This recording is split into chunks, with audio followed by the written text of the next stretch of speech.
Number 1.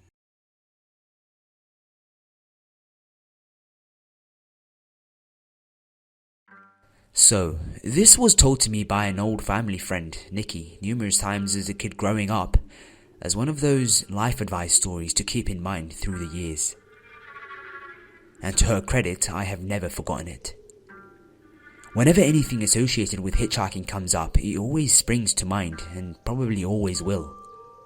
Makes me a bit ill whenever I think about it actually.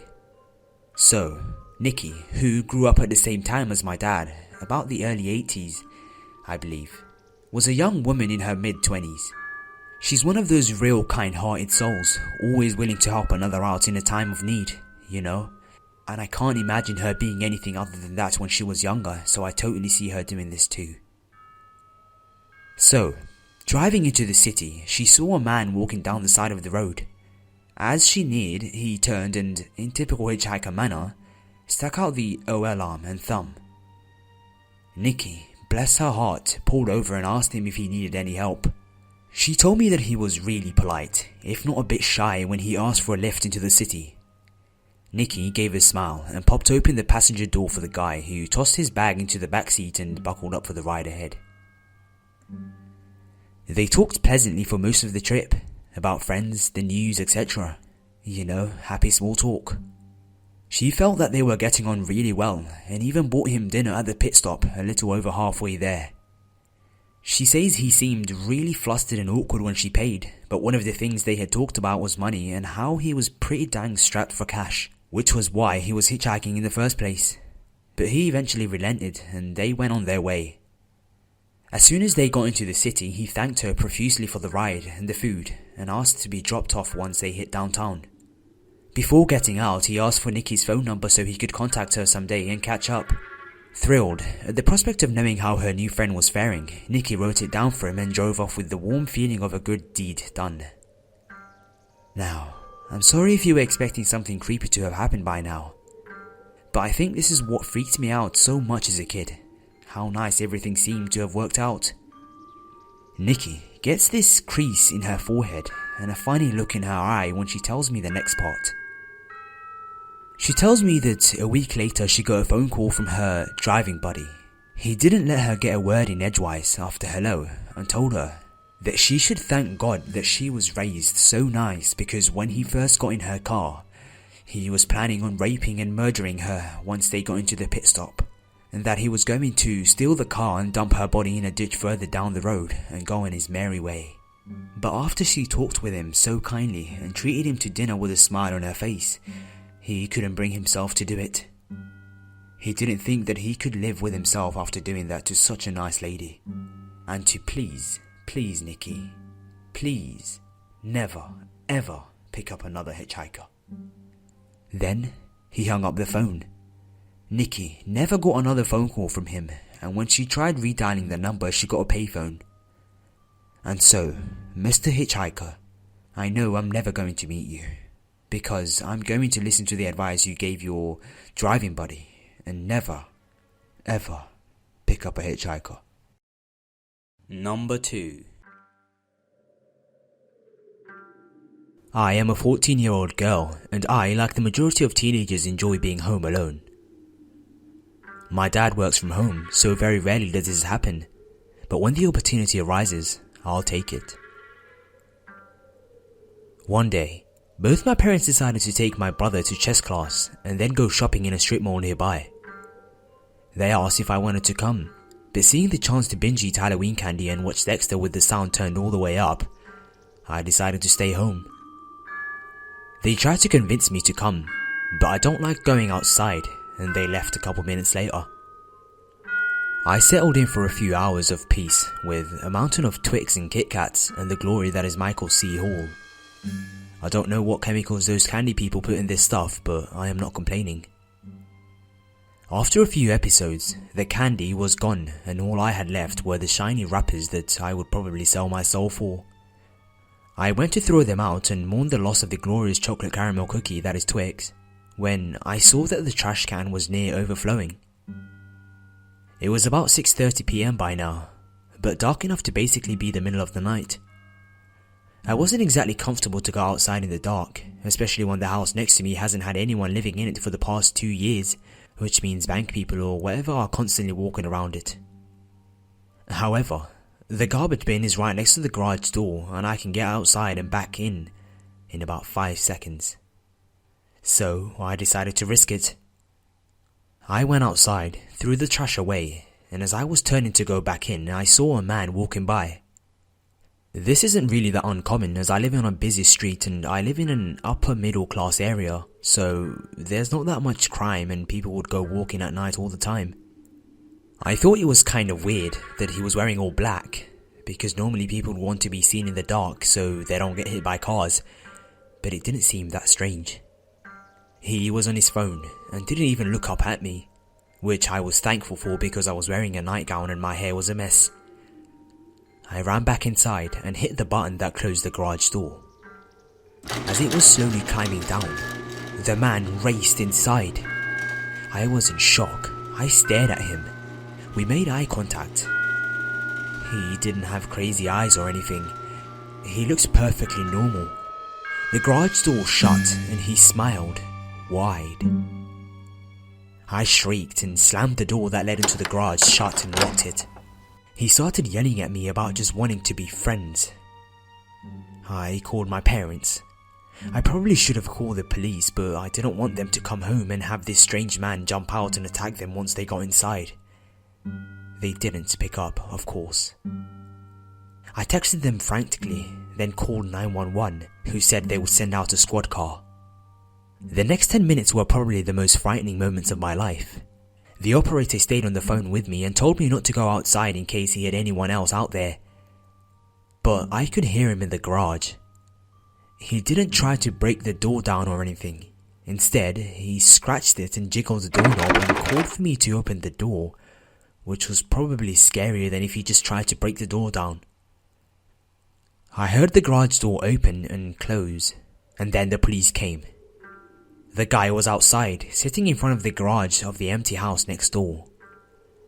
He said he was a landscaper, and that he just wanted to talk with me, and that we had spoken before and were friends. I was basically hysterical at this point, and with my sugar-addled brain, I couldn't even form a coherent sentence. The cops did arrest him, and my parents came home. They saw I was alright and they seemed more concerned about the car that was in the garage than about me.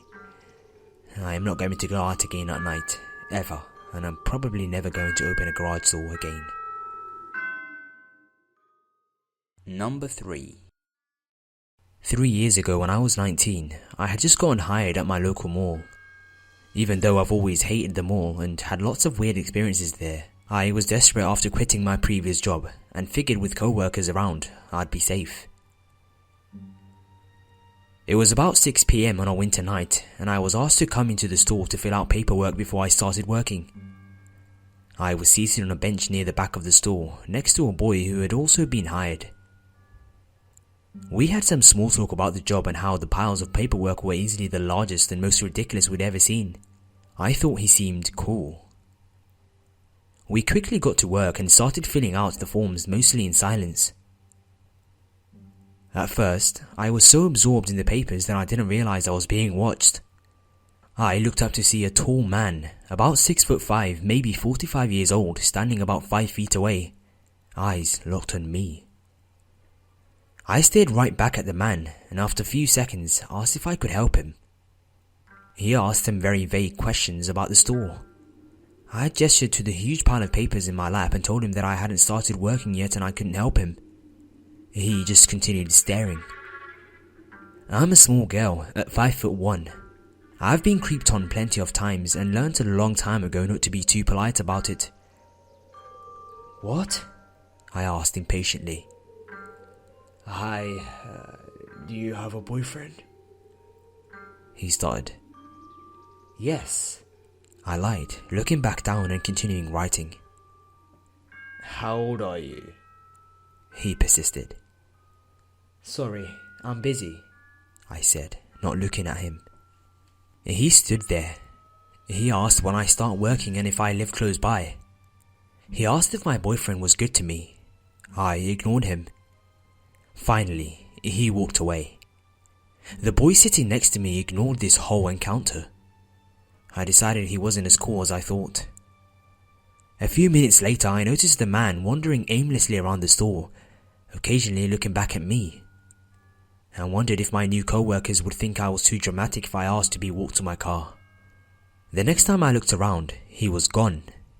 Relieved, I finished what felt like the millionth written form and pieced the fuck out of that store.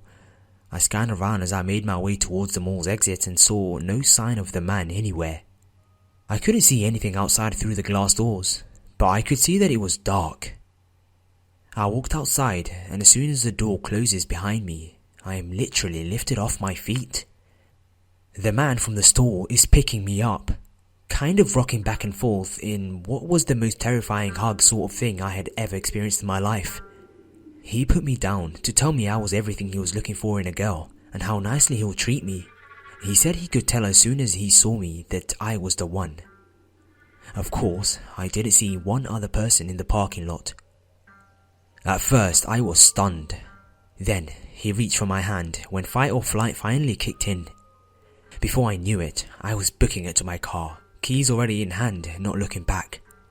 I looked up for a split second as I was unlocking my door and sliding into my car, and I saw nothing. I didn't see him anywhere. What the fuck? My first thought was, he's in my car, and looked in the back seat even though I saw when I entered my car that it was empty. I didn't know if he was hiding behind a car, hiding behind my car, getting in his car, or even never followed me at all. But I was 100% mentally prepared to run him over should he come running from somewhere. I didn't know if he took a lucky guess as to which one of the mall's exits I would come out of, or if he saw which way I entered. I got out of that parking lot real quick. I was frantically looking in my rearview mirror as I sped home, half expecting to see the dude pop up from my backseat. I didn't see anyone following me, and it started to calm down when I see a huge black truck ripping down the road behind me at top speed. It was a pretty good distance behind me, but I noped out of the situation without a second thought and pulled into a hotel parking lot that I was luckily next to at the time, turning my headlights off and parking amidst the other cars in the lot. I lowered myself and watched the truck continue down the road. I had no idea whether the car was him or just the person driving fast. But I didn't move for probably 5 minutes on high alert, ready to poop my pants at the drop of a pin. Never seeing the truck return, I decided to continue the drive home, taking a detour from the road I was on. No one followed me the rest of the way. I quit my job before I even started. I cried on the inside for a couple of hours, and that was that. Number 4.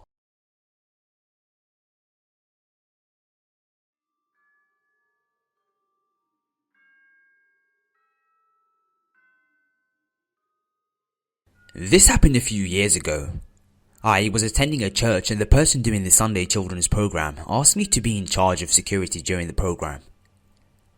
I didn't think anything of it because the church was in a rough area of town and I had some law enforcement training. I found out why she wanted security within a couple of weeks. The room was at the front of the building and was a pretty good size. The door to the kitchen was located in the corner of the room, and on the other side of the kitchen was a door to the church woodroom. The kitchen was small, sort of like a tiny hallway that just had enough room for a refrigerator, oven, and a sink with a little counter. The woodroom had 2 entrances, the one in the kitchen and the one that was from the outside and never locked. If you entered the woodroom from the kitchen, you would have to jump down a couple of feet to a dirt floor. A wall was located to the left. Directly in front of you would be a small dirt-like hill that just went higher until it touched the ceiling on the far back wall, which was covered in random garbage like old desks and wooden boards and old tables. And to the right was a little pathway that led to the furnace. You would walk that way, then turn right to get into the area with the furnace, and the only light switch was located right here in the middle of 2 rooms that made up the woodroom. The very first day there, I got a weird feeling about the woodroom, so I made sure to lock the door from the kitchen. Partway through the program, while the kids were singing, I went into the kitchen and could hear someone inside the woodroom humming. This seemed weird, as it was the middle of the summer and there was no reason for anyone to be in there. I left the door locked and nothing further happened that week. The next week, everything started out the exact same way until someone told me to go into the kitchen. I figured they heard the humming again, so I went into the kitchen and heard the humming, but also another sound. Someone was wiggling the doorknob. I didn't open the door because I didn't know who was in there and to keep the kids safe. After they all left, I opened the door to see if I could see anything, and the room had no windows, so it was very hard to see. However, I could see footprints just inside the room from the lights shining in from the kitchen. The next week, I came prepared with a big flashlight that was pretty bright.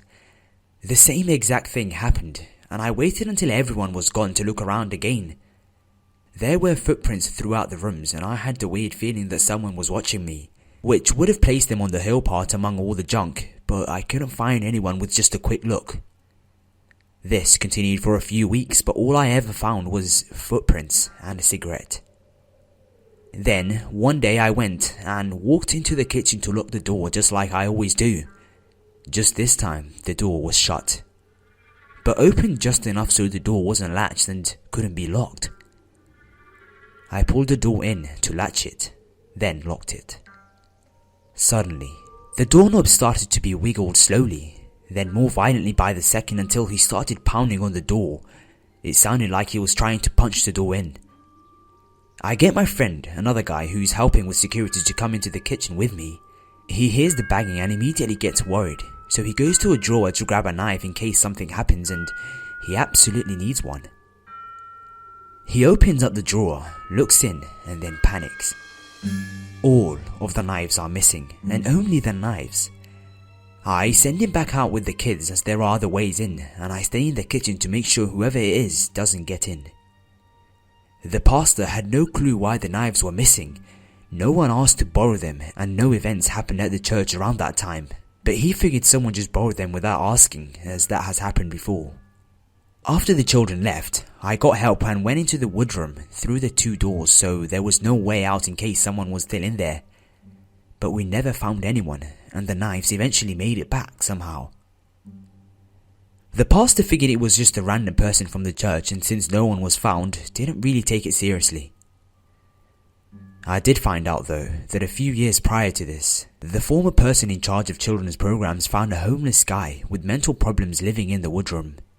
They never called the police, but someone from the church brought him to a hospital for those with mental illness, and he was admitted. I hope I never meet that guy on the other side of the door, possibly with knives that wandered into the room with the children.